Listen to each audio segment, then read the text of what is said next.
আসসালামু আলাইকুম, কেমন আছেন সবাই? প্রিয় দর্শক, দেখতেই পাচ্ছেন যে ভাঙা একটা বালতি মেরামতের কাজে লেগে পড়েছি। বিষয়টা হচ্ছে যে রাত্রিবেলায় আমার বড় মেয়ে আয়রা বলল যে বাবা কিছু ঘাস ফুল গাছ এনেছে, টবে আমাকে এই গাছগুলো লাগিয়ে দাও।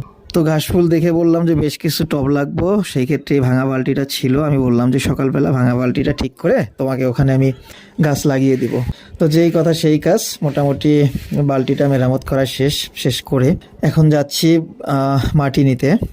তো কিছু সাধারণ মাটি নিলাম আর চেষ্টা করলাম যে কিছু গোবর সার নেওয়ার জন্য। তো মেয়ের বাবা হয়েছি, যার কারণে মেয়েদের আবদার তো অবশ্যই রাখতেই হবে।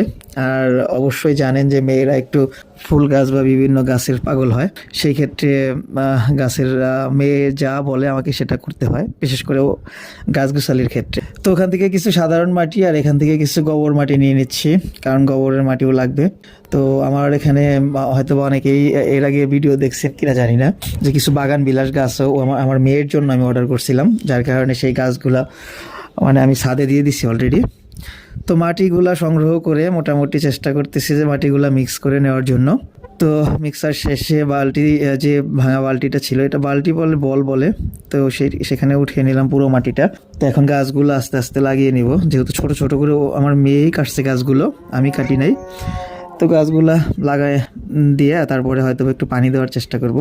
তো ফুল গাছগুলা লাগানো শেষ। আর একটা ছোট একটা বালতি ছিল, বালতি সেটাপে কিছু কি গাছ যেন বলে, হ্যাঁ এটাকে কি গাছ বলে আপনারা কমেন্ট করে জানাবেন, আমি জানি না।